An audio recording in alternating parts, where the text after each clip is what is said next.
ہمزہ اور لمزہ، علماء کرام کی ایک جماعت کہتی ہے کہ دونوں تقریباً ایک معنی رکھتے۔ بعض لوگوں نے اس میں فرق بھی بتایا ہے کہ ہمزہ کہتے ہیں اس شخص کو جو لوگوں میں عیب تلاش کرتا رہے، خاموشی سے لوگوں میں عیب تلاش کرتا رہے، اور لمزہ اس شخص کو کہتے ہیں جو غیبت میں مبتلا ہو۔ اب ظاہر بات ہے آدمی اگر کسی کی غیبت کرتا ہے تو غیبت کرنے کا مطلب یہ ہے کہ کسی ایسے شخص کی برائی بیان کرنا جو موجود نہیں ہے، یعنی اس کی پیٹھ پیچھے اس کی برائی کرنا غیبت کہلاتا ہے۔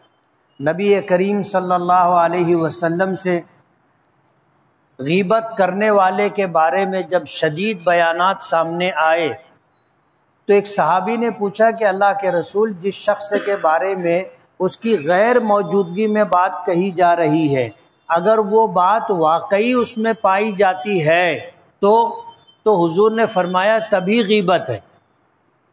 جیسے ایک آدمی چور ہے،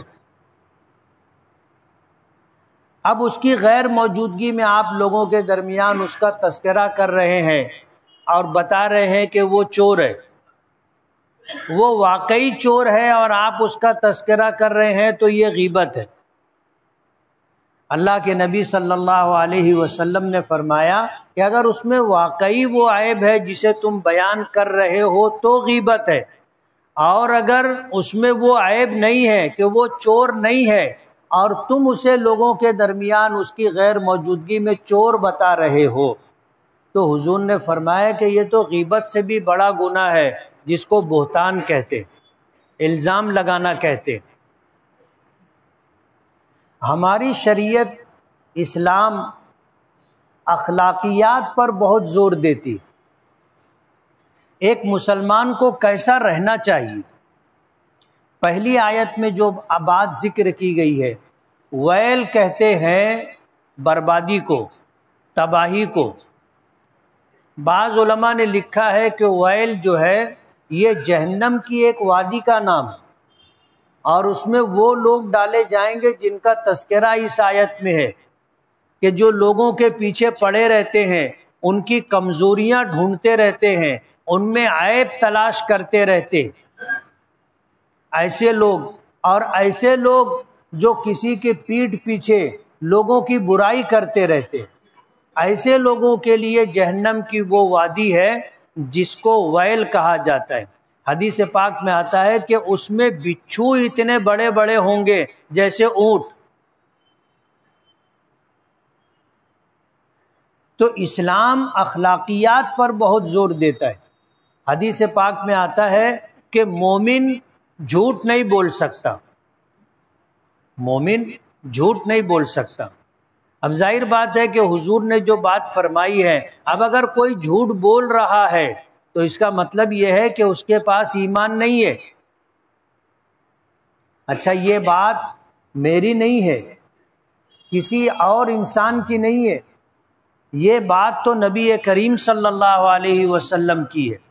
اگر اللہ کے نبی صلی اللہ علیہ وسلم یہ کہہ رہے ہیں کہ مومن جھوٹا نہیں ہو سکتا، اگر وہ جھوٹا ہے تو اس کا مطلب یہ ہے کہ اس کے پاس ایمان نہیں ہے یا اس کا ایمان کمزور ہے۔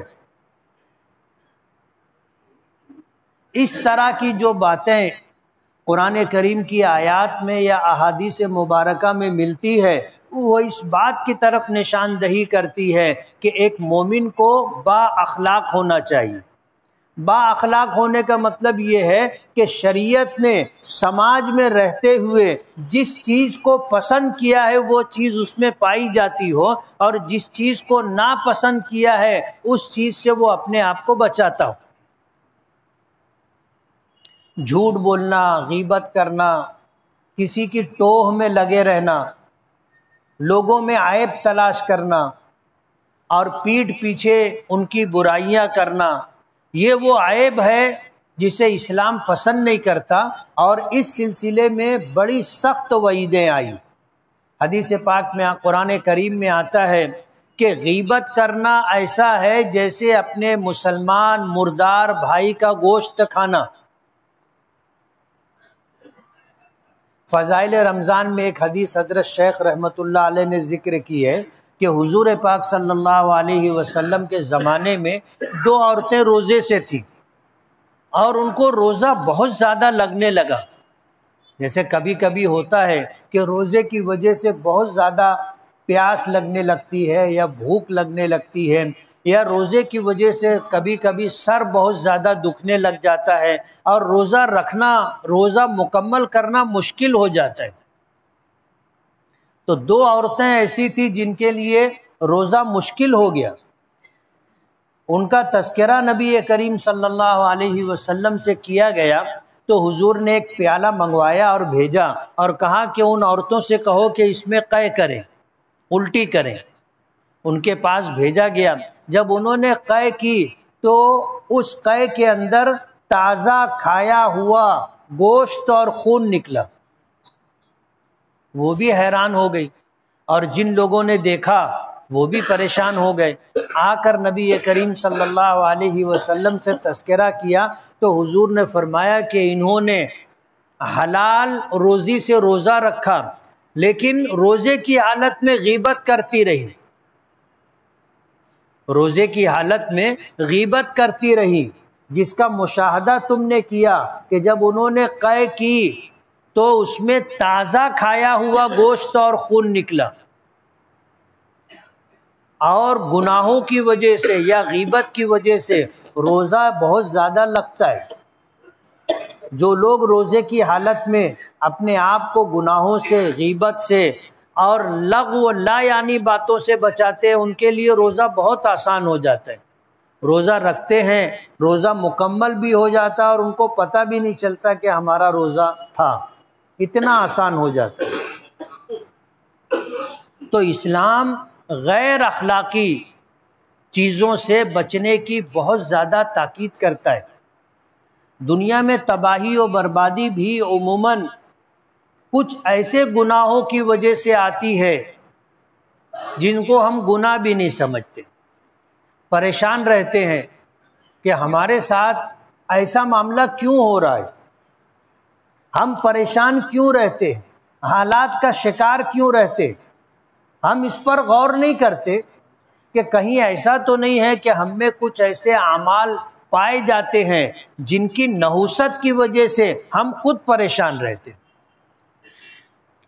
تو ویل کے ایک معنی جہنم میں ایک وادی ہے جس میں تجسس میں رہنے والے، ٹوہ میں رہنے والے، عیب ڈھونڈنے والے اور غیبت کرنے والے لوگوں کو ڈالا جائے گا۔